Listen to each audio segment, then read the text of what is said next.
The sound of clinking glasses still lingers in my mind, not because of celebration, but because of the way silence followed right after.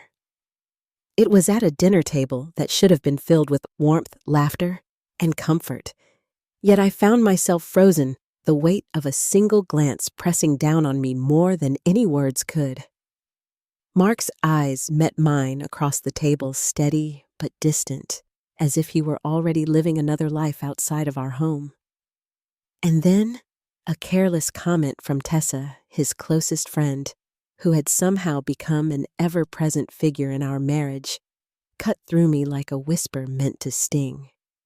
That was the moment I understood something wasn't right, even if I didn't yet have the courage to say it aloud.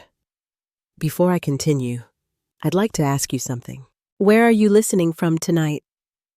Let me know in the comments, and don't forget to like and subscribe for more stories like this one, stories about betrayal, justice, and the strength it takes to reclaim your dignity. My name is Elena Brooks, and for most of my life, I believed I had built the kind of family others envied.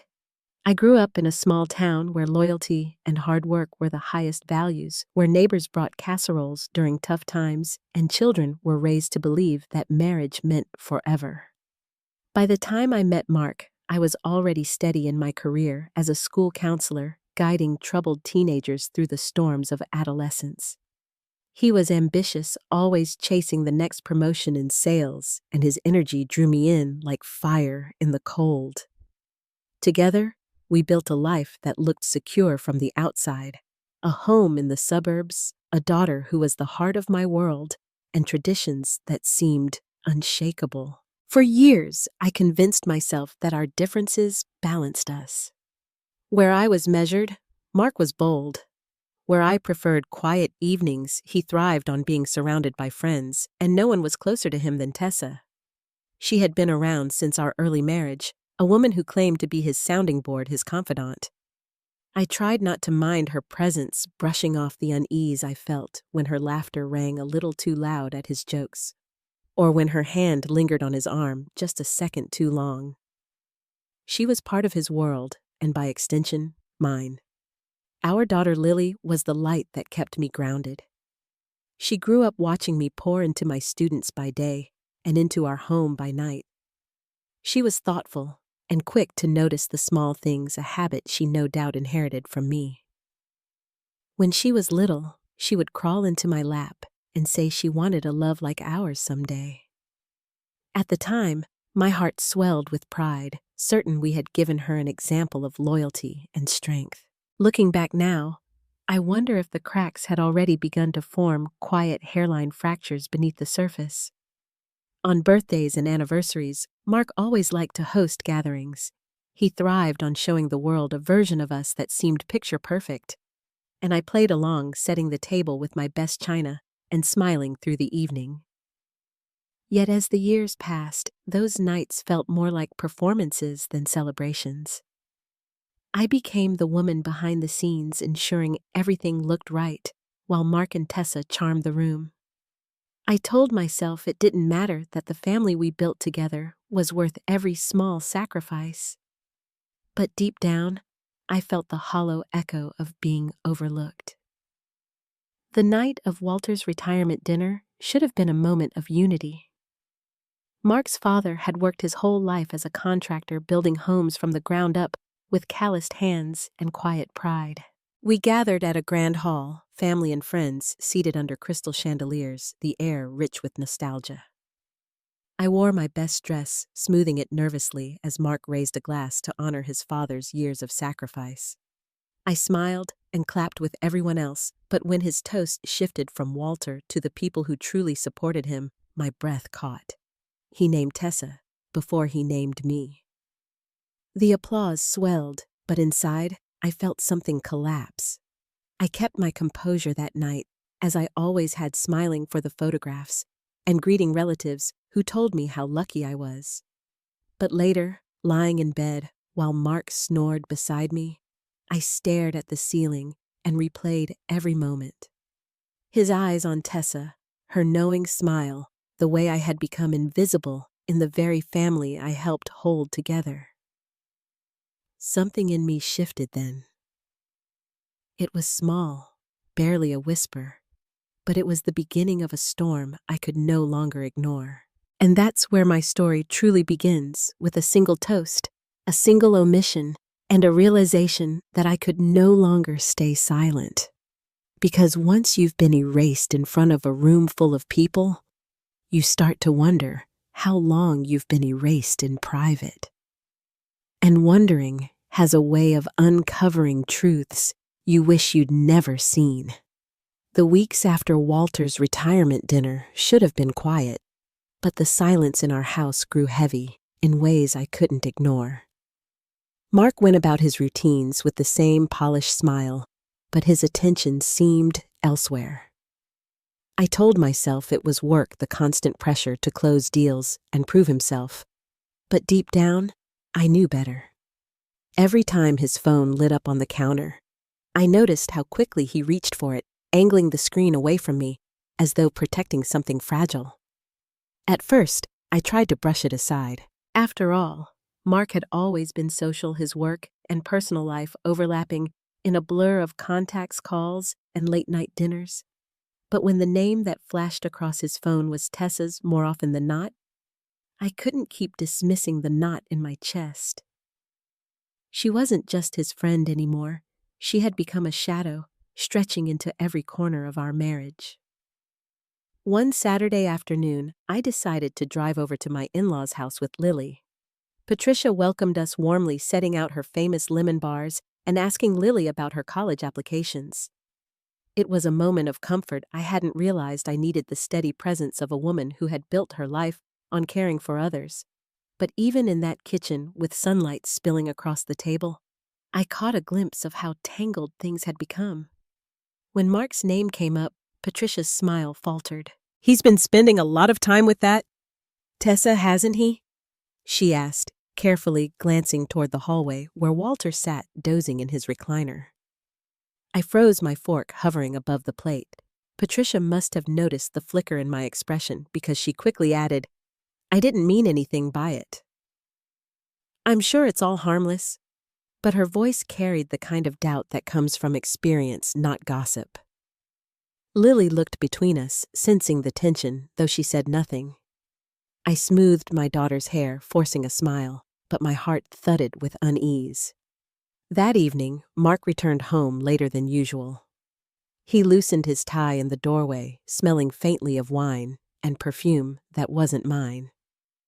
"Long dinner with clients," he said breezily, kissing the top of my head before disappearing into the shower. I sat at the kitchen table long after the water stopped running, staring at the empty plate he hadn't touched. Something inside me whispered that I couldn't keep looking the other way. The first undeniable crack appeared a few days later. I had left my phone charger in Mark's car, and when I went to retrieve it, I saw a folded piece of paper tucked between the seats. It was an invoice from a catering company addressed to Tessa. The date matched the evening Mark claimed he had been at a business dinner. My hands trembled as I held the paper, the truth pressing against me like cold glass. When I confronted him that night, I didn't lead with accusations. Instead, I asked how the meeting with his clients had gone. He launched into a story about negotiations, speaking with a little too much ease. Finally, I placed the invoice on the table. His face blanched just for a second before he leaned back in his chair with a practiced sigh. "Tessa needed help organizing an event," he said. I was just being a friend. The lie was smooth, but it didn't erase the image of him rushing to hide his phone or the perfume I had smelled on his shirt. I didn't argue that night. Instead, I nodded, cleared the dishes, and let the silence settle thick around us. But inside, the hurt deepened. He hadn't just dismissed me at that dinner table weeks ago. He had been slowly dismissing me for much longer. Lily noticed the shift between us. One evening, as she worked on an essay at the kitchen counter, she asked quietly, "Are you and Dad okay?" I wanted to shield her, to say everything was fine, but the words stuck in my throat. "We're figuring things out," I told her, brushing a strand of hair from her face. She gave me a long look, wise beyond her years, before nodding and returning to her work. The following weekend, Mark invited Tessa over under the guise of planning a charity gala. I watched from the kitchen as they sat together on the couch, their laughter spilling into the room like an unwelcome draft. Tessa's hand rested casually on his arm, and though Mark shifted slightly, he didn't move away. When she finally left, I stood at the sink washing glasses, the hot water burning my skin, though I barely felt it. Mark came up behind me, placing a hand on my shoulder. "Don't read into things," he murmured. His tone was gentle, but it carried the weight of dismissal. That night, I lay awake beside him staring at the ceiling. Betrayal doesn't always announce itself with dramatic gestures. Sometimes it seeps in quietly through small lies and withheld truths, until one day you realize the foundation you thought was solid has already begun to crumble. And as much as I wanted to deny it, I could no longer ignore the signs. The late nights, the evasive answers, the way Tessa's presence had grown from occasional visits to constant interruptions, it was all leading me toward a truth I wasn't ready to face.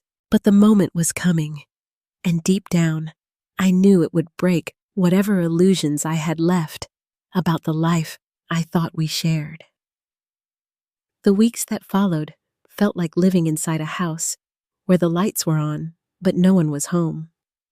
Mark moved through our days with a calm exterior, but I could sense the distance growing. He would sit at the kitchen counter pretending to scroll through emails, though I caught the faintest smile tug at his mouth when his phone buzzed. It was the kind of smile a man doesn't make for work, and it sliced me deeper each time. I tried to keep our home steady for Lily. She was in the middle of senior year, her schedule packed with college applications, essays, and rehearsals for her school play. I filled the fridge with her favorite snacks, helped her polish essays late at night, and cheered from the audience during dress rehearsals. Yet no matter how much I tried to shelter her, she noticed. Children always notice. When Mark missed one of her performances claiming a business dinner, Lily's disappointment hung in the air, long after the curtain fell. She didn't say it aloud, but her eyes found mine, as if to ask why her father had drifted away.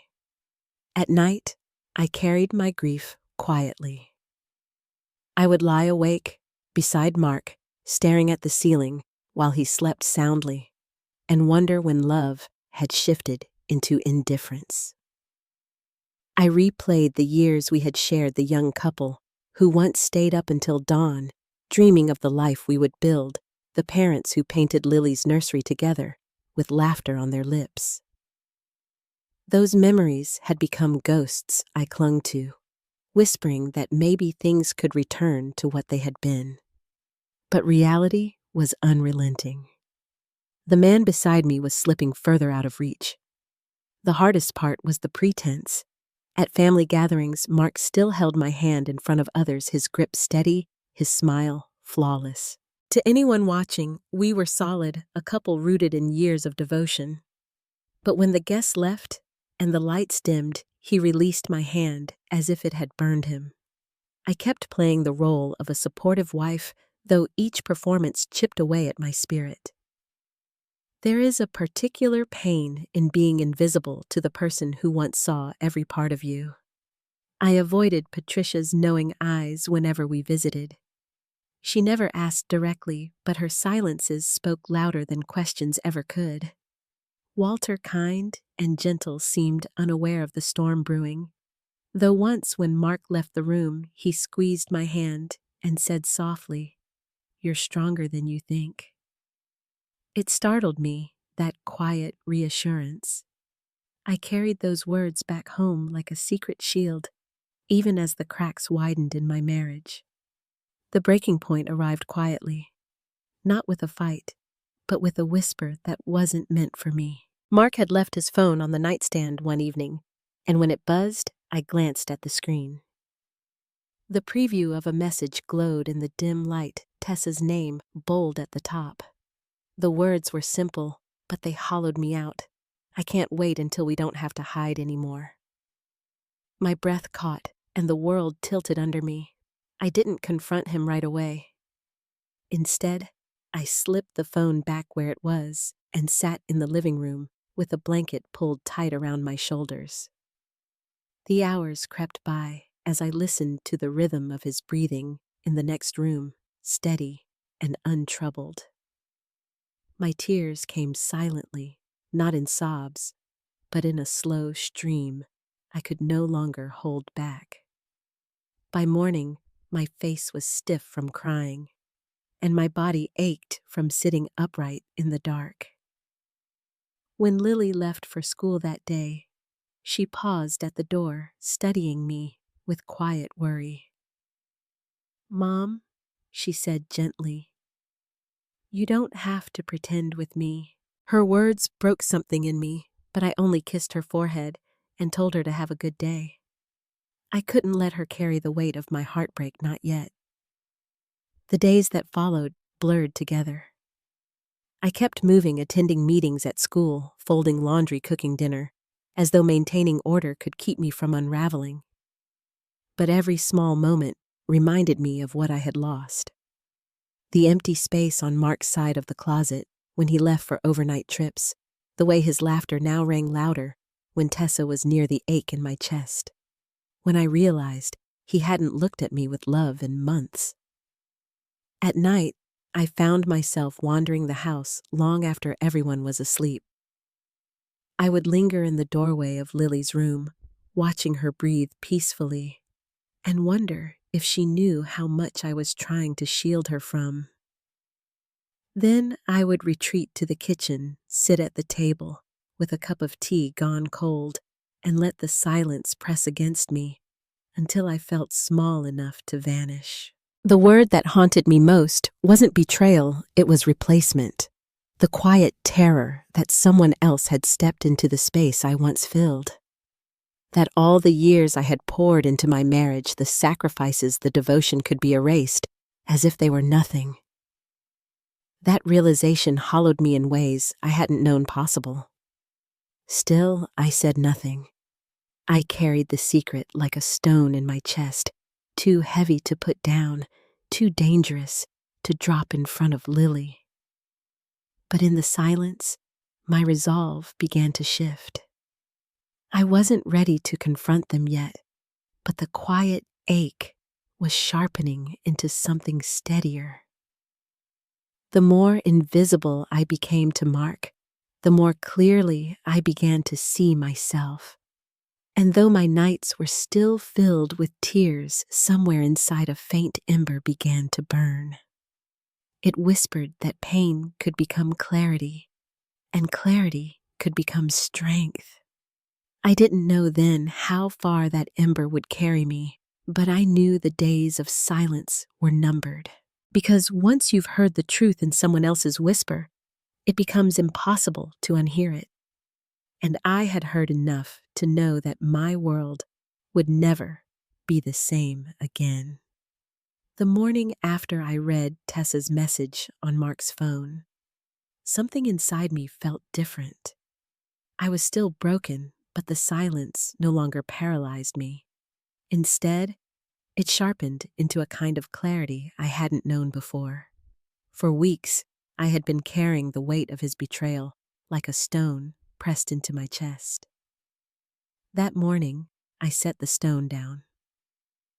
I looked at Mark across the breakfast table, his hair still damp from the shower, and realized I wasn't afraid anymore. He asked about Lily's plans for the day, his voice smooth and practiced, but I barely heard him. My mind had moved somewhere else entirely, to the space beyond heartbreak where decisions are born. I folded the newspaper carefully, the motion steady, almost ceremonial, and said I had a meeting at the school later. He nodded without interest, already scrolling his phone again. I left the table knowing I was done, waiting for him to see me. That afternoon, I sat in my office at the high school, surrounded by the clutter of lesson plans and old student drawings pinned to the corkboard. For years, I had poured myself into this work, guiding teenagers who felt unseen. Now, for the first time, I realized I was one of them, overlooked, dismissed, treated as background in my own marriage. My hands shook slightly as I reached for the phone, but not with fear. I was calling Harold Kim, the chairman of the education fund I had volunteered with for years. Harold answered warmly, asking how I was doing, and before I could second-guess myself, I told him the truth. I said I wanted to take on a larger role with the fund, something beyond the school walls, something that would give me independence. He paused, then said he had been waiting for me to say those words. "You've always been capable of more." "Elena," he told me, "let's find a way to make it happen." When I hung up, a quiet sense of power spread through me. It was small, but it was mine. That night, I didn't cry. Instead, I sat with a notebook at the kitchen table while Mark tapped away at his laptop across the room. He didn't ask what I was writing, and I didn't offer. I listed what I wanted, not from him, but from myself. Stability for Lily as she finished school. A new position that gave me control of my own future. And most of all, the strength to stop playing the part of the invisible wife. Days slipped into weeks, and the tension in the house thickened. Mark spent more nights away, claiming client dinners or late meetings. I no longer asked questions. I poured my energy into the fund, working with Harold on proposals that might bring in new scholarships for students who needed them most. With each meeting, each draft, I felt the ember inside me grow stronger. Patricia called me one evening, her voice low so Walter wouldn't overhear. "I know something's wrong," she said gently. "You don't have to tell me everything, but please remember, you don't deserve to carry this alone." Her kindness steadied me, but I kept the details to myself. I wasn't ready to reveal what I knew, not until I had the strength to face it without crumbling. Meanwhile, Lily's questions grew harder to deflect. One night, after finishing her homework, she sat on the edge of my bed and asked, "Are you and Dad going to split up?" Her eyes searched mine, hopeful and afraid at the same time. I swallowed the lump in my throat and said, "We're going to be okay, Lily. No matter what happens, you and I will always be okay." She leaned against me, her head on my shoulder, and I held her until she fell asleep. That promise became my anchor. The turning point came at a community event hosted by the Education Fund. I stood at the podium to introduce Harold, scanning the audience as I spoke. My voice didn't shake. For the first time in months, I felt whole, even as I saw Mark arrive late with Tessa at his side. Their laughter carried faintly across the room, but I stayed steady, my words clear, my presence undeniable. When the applause ended, Harold whispered, "See, this is what I meant. You belong in the center, not the shadows." Driving home that night, Mark was quiet, perhaps sensing the shift in me. He commented on my speech half-heartedly, as though it surprised him to see me standing in my own light. I didn't respond. My silence said more than any words could. He wasn't the only one capable of building a new life. Later, lying in bed, I stared at the ceiling again, but this time without tears. The pain was still there, sharp and heavy, but it no longer owned me. Something inside had awakened a certainty that I could no longer ignore the truth and that I didn't have to. Because once you stop waiting to be chosen, you begin to choose for yourself. And I knew without doubt that the days of enduring in silence were over. The next step would take courage, but the ember inside me was ready to become a flame. I began moving differently in my own home, not out of fear, but with quiet calculation. Where once I had walked on eggshells, now I moved with purpose, knowing I was no longer willing to be erased. The betrayal had wounded me deeply, yet beneath the pain, there was something steadier, a determination to reclaim my dignity. It started with small choices, things Mark didn't even notice, but each one carried weight. The first step was financial. For years, my salary had flowed directly into our joint account. I told Mark I was restructuring my payroll deductions to prepare for Lily's college expenses, and he nodded distractedly, scrolling through his phone. What he didn't know was that I had opened a separate account in my own name. Each paycheck, a portion went straight there, untouchable by him. Watching the balance grow gave me a sense of control I hadn't felt in a long time. The second step came through Harold. He introduced me to James Reed, an attorney who had handled matters for the education fund. I met James in his quiet office one afternoon, the walls lined with neatly framed diplomas and shelves heavy with books. I explained my situation carefully, not yet ready to say the word affair, but painting enough of the picture for him to understand. James listened without judgment, his eyes steady. When I finished, he said softly, "You don't have to decide anything today, but it's wise to prepare. Knowledge is a form of protection." He guided me through the basics: how assets could be divided, what steps I could take to secure Lily's future, and the importance of documentation. I left his office with a folder tucked beneath my arm, filled with papers that might one day become weapons, though for now they were shields. The weight of that folder reminded me that I wasn't powerless. At home, I continued my quiet routines. Mark came and went with increasing detachment, often claiming late-night client meetings that smelled faintly of Tessa's perfume when he returned. I stopped asking questions. Instead, I documented. Receipts left in his jacket pockets, unexplained charges on our statements, sudden weekend conferences. Each detail went into a binder I kept hidden at the back of my closet behind an old box of Lily's childhood toys. He had no idea that while he lived his double life, I was quietly building a record of truth. Meanwhile, Lily grew more perceptive. One evening, she found me sitting at the kitchen table, surrounded by financial forms, my pen still in hand, though I hadn't written in minutes. "Mom," she said gently, "you're different lately." Her eyes held both worry and admiration. I closed the folder and reached for her hand. "I'm just making sure we're okay, no matter what happens," I told her. She squeezed my fingers, and for the first time I saw in her the same quiet strength I was beginning to rediscover in myself. Mark remained oblivious. He still believed his charm covered the gaps, still believed I was too passive to challenge him. At a dinner one evening, he laughed as he told a story to friends about how I had never been the adventurous type. They chuckled politely, but I sat silently, my fork resting against the plate, my mind already elsewhere. They saw a quiet wife. Only I knew I was becoming something else entirely. I started to build a separate circle of support colleagues, old friends I had lost touch with, even parents of former students who still remembered me with gratitude. Coffee dates, phone calls, small moments of connection that reminded me of the woman I was before Mark's shadow grew so heavy. Each conversation was a thread, and slowly I began weaving a safety net beneath myself. One afternoon, Patricia called again. Her voice carried the careful tone of someone who knew more than she said. "Elena," she asked, "are you taking care of yourself?" I hesitated before answering. "I'm trying," I said.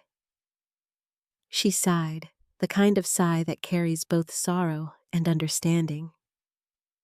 "Good. Just remember you have more people in your corner than you think."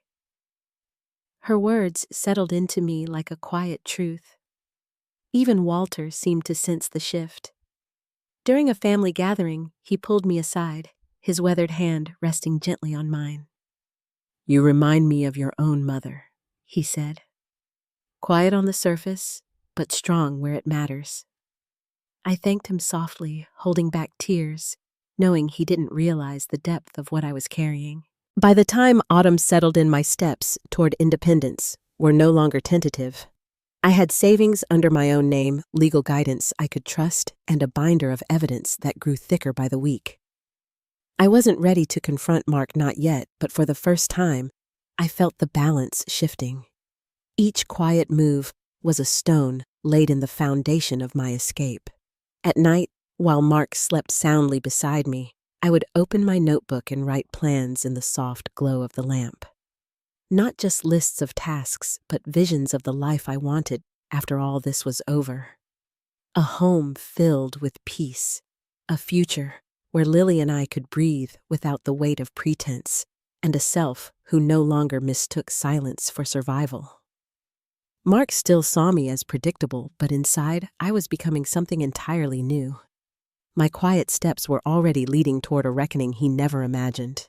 And though the confrontation had not yet come, I could feel it drawing closer, like thunder rolling in the distance before the storm breaks. The storm broke on a night that should have been ordinary. Mark came home late, his shirt wrinkled and his tie loose around his neck, carrying the kind of false ease I had come to recognize too well. He set his briefcase by the door and greeted me as if nothing were wrong, but the faint trace of perfume lingered behind him, a scent that wasn't mine. My heart no longer clenched the way it once did. Instead, I felt a calmness settle over me, as if I had been rehearsing for this moment all along. We ate in silence, Lily already at a friend's house studying. Mark scrolled through his phone between bites of dinner, chuckling quietly at messages I didn't need to ask about. When I finally spoke, my voice was steady. "I know about you and Tessa." The words hung in the air, deliberate and final. His fork froze halfway to his mouth, and for a long beat, he said nothing. Then he laughed a hollow, forced sound. "You're imagining things." I slid the binder I had kept hidden onto the table. Receipts, photographs, call logs, all neatly organized. His smile collapsed.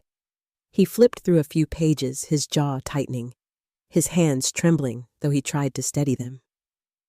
"You've been spying on me," he asked, his voice sharp with indignation. "I've been paying attention," I corrected softly. "Something you stopped doing a long time ago." The confrontation unraveled quickly after that. He accused, deflected, tried to twist the blame back on me, but with every word I felt my resolve grow firmer. "You've humiliated me in front of our family, in front of Lily," I said quietly, "and I won't let it continue." His anger rose, his face flushed, but I no longer shrank from it. Instead, I met his fury with silence, a silence that told him the balance of power had shifted. The fallout spread fast. Denise Carter, our neighbor and an old friend, stopped by a few days later. She lowered her voice as she stood on my porch, glancing around to be sure no one overheard. "I've seen them together, Elena," she admitted. "I didn't know how to tell you before." Her words weren't news, but they were confirmation. I thanked her, grateful not for the information itself, but for the honesty I had been denied for so long. Mark, meanwhile, grew reckless. He stormed into the house one evening, his voice raised, demanding to know if I had told his parents. "Patricia called me," he snapped. "She's asking questions. You've poisoned her against me." I held his gaze and said evenly, "You managed that all on your own." He slammed the door so hard the walls shook, but the sound no longer frightened me. If anything, it underscored just how far he had fallen. Lily came home later that night, her eyes wide as she stepped into the quiet after his rage. I pulled her close, feeling the weight of her trembling against me. "Mom," she whispered, "are we going to be okay?" I smoothed her hair and answered with certainty I hadn't always felt. "Yes, we are. Because I won't let anyone take our peace away." She nodded, and I knew she believed me. That trust became my anchor. The real breaking point arrived during a family dinner at Walter and Patricia's. Mark insisted we attend together, perhaps to keep appearances, perhaps to regain control. Tessa showed up too bold to hide anymore, her hand brushing against Mark's, as if she had a right to it. The room grew tense, conversation faltering as eyes darted between us. I waited until the meal was half over, then placed my napkin gently on the table. "I think it's time everyone knows the truth," I said, my voice carrying more strength than I expected. Walter's fork stilled, Patricia's eyes widened, and Mark froze, his face draining of color.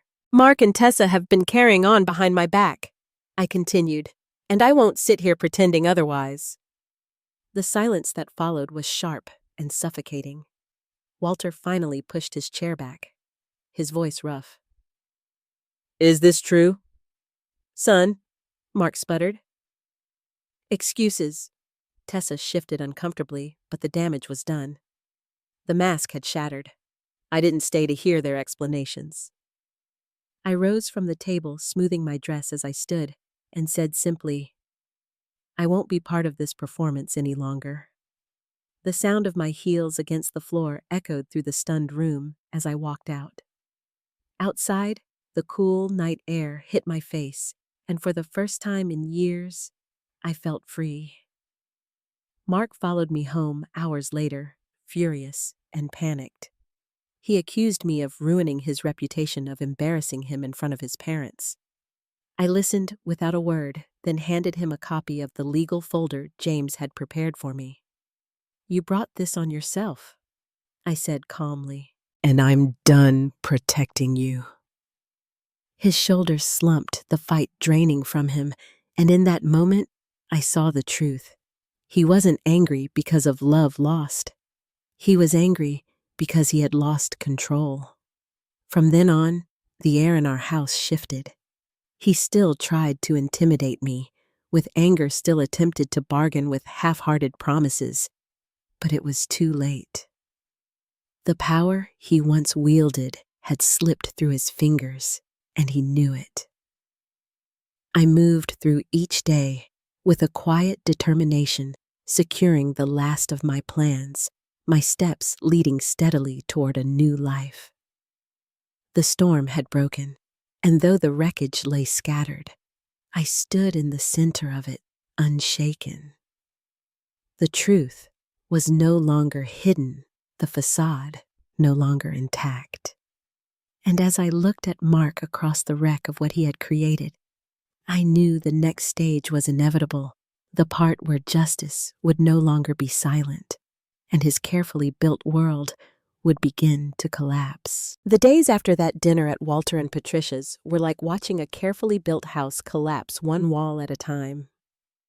Mark tried to patch the damage, insisting it had been exaggerated, but the truth spread faster than his excuses. Neighbors who once admired him grew cautious. Colleagues whispered in corners, and even his parents stopped defending him. He called it betrayal when people questioned him, but it wasn't betrayal, it was consequence. I moved steadily, guided by the plans James and I had prepared. Together, we filed the paperwork that would untangle me from Mark legally and financially. Each signature felt like shedding a skin I had outgrown. Mark raged when he discovered I had already secured my own accounts, but the law was on my side, and his fury only weakened his position. For once, he couldn't charm or intimidate his way back into control.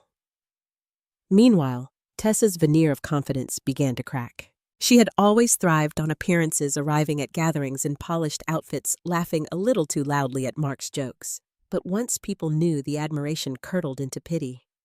At one event, she tried to host, only half the guests showed, and those who came whispered more than they mingled. I watched from a distance as she tried to carry herself with grace, but her eyes betrayed the humiliation she could no longer hide. Mark and I had to meet with James together one afternoon. He sat slumped in the chair across from me, his tie loosened, his bravado gone. James explained the division of assets calmly, his voice firm, leaving little room for debate. Mark interrupted, his voice sharp, accusing me of scheming. I simply folded my hands in my lap and waited for him to finish. When James repeated that everything was within the law, Mark's shoulders sagged. He realized the fight was no longer his to win. At home, the silence between us grew heavier than his anger ever had. He still tried to provoke me, leaving Tessa's messages open on the counter, disappearing for nights without explanation, but I no longer responded. My calmness unsettled him more than any confrontation. Lily noticed too. She would sit beside me quietly in the evenings, working on her applications while I sorted through papers. Her presence reminded me daily why I had to keep moving forward. One evening, Patricia stopped by unannounced. She carried a container of soup, her way of showing care without words. We sat together at the kitchen table, and after a long silence, she reached across to take my hand. "I'm sorry," she said quietly. "I should have seen what was happening sooner." Her eyes glistened with tears. She quickly brushed away. "But I'm proud of you, Elena. You're standing taller than I've ever seen." Her words steadied me more than she knew. Mark's unraveling became more public as weeks passed. He missed deadlines at work, his polished charm slipping under the weight of gossip. Denise told me she overheard colleagues discussing how his judgment had faltered, how leadership was questioning his future. I listened without satisfaction, only with a sense of inevitability. He had built his reputation on control and appearances, and once those crumbled, there was little left to stand on.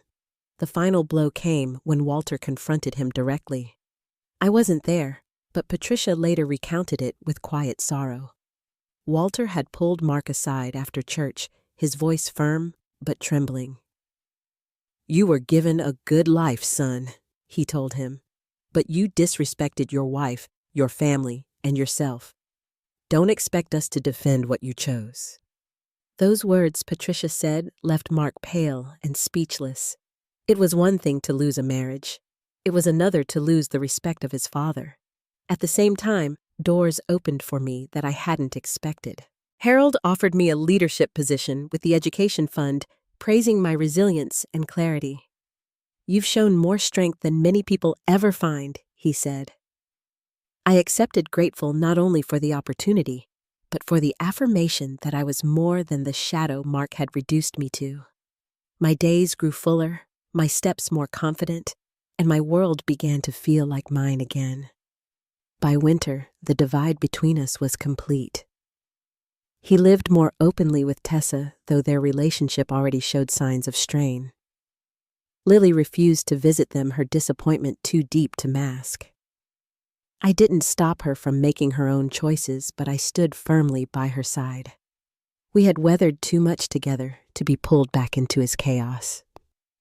The night the final papers were signed, I returned home to a quiet house. I set the folder on the table, exhaled, and let the silence wash over me. It wasn't the silence of grief anymore. It was the silence of freedom. The walls that once held the weight of secrets now felt lighter, as though even the house itself had exhaled. Mark's world had come crashing down not through my vengeance, but through his own undoing. I had simply stepped out of the shadows and let the truth be seen. And as I looked at Lily across the table that night, her smile small but steady, I knew we had reclaimed something far more important than a marriage. We had reclaimed our peace. Still, one step remained, the final act of closure. Justice had been served in court, in reputation, in the quiet collapse of his carefully built image. But my own heart still needed its moment of release, a moment that would mark not just his downfall, but my restoration. And I knew it was coming soon. The final papers had been signed, the argument silenced, and for the first time in years, I woke each morning without the weight of someone else's judgment pressing on my chest. The house felt different, lighter, as though the walls themselves had been waiting for peace. I found comfort in small rituals, morning coffee at the kitchen window, the steady rhythm of folding laundry, Lily humming softly as she worked on her college essays. Ordinary moments became extraordinary simply because they were free of pretense. Mark's life unraveled further once we were no longer tied together. His career faltered whispers of unreliability circling in the office where he had once thrived. Tessa stayed at his side, but her sharp edges dulled as invitations stopped arriving and clients chose other planners. They had built their lives on appearances, and without admiration, their foundation crumbled. I didn't celebrate their fall, but I didn't mourn it either. It was simply the harvest of seeds they had planted themselves. Meanwhile, my own world grew brighter. The position Harold offered me at the education fund became more than a job, it was a calling. I traveled to schools across the state meeting students whose eyes lit up when they spoke of dreams once out of reach. Each scholarship awarded, each door opened, reminded me that resilience isn't just survival, it's transformation. Patricia attended several of the events, her quiet pride a steady presence, while Walter clasped my hand one evening and said softly, "You've built something stronger than any of us could have imagined." Lily, too, found her footing. She received her acceptance letter from a university she had long dreamed of, and when we opened it together at the kitchen table, her tears of joy fell onto my shoulder. "We're going to be okay, Mom," she whispered, echoing the words I had once promised her. In that moment, I knew she no longer carried fear of our broken family. She carried hope. That was all I had ever wanted for her. As for me, I discovered that dignity isn't something given by others. It's something we claim when we refuse to be diminished. I had walked through betrayal, through nights of silence and days of doubt. But I emerged, not hardened, only clearer. Love had not destroyed me. It had revealed the strength I didn't know I carried. Life has a way of teaching us that storms do not last forever. They tear through, leaving wreckage in their path, but they also clear the ground for something new to grow. My marriage had ended, yes, but my life had begun again. In the laughter of students, in the pride of my daughter, in the quiet mornings where peace filled the air, I found what had been missing all along. If there's one lesson I carry from it all, it's this: never let anyone convince you that your worth depends on their approval. We are not defined by who fails to see us, but by how we choose to see ourselves. Dignity is not loud. It doesn't shout for attention. It stands quietly unshaken, even when the world tries to break it. Before we close, I'd love to know, has there been a moment in your life when you had to stand up for your own dignity? Share your thoughts in the comments, and if you'd like to hear more true family stories, stay connected here.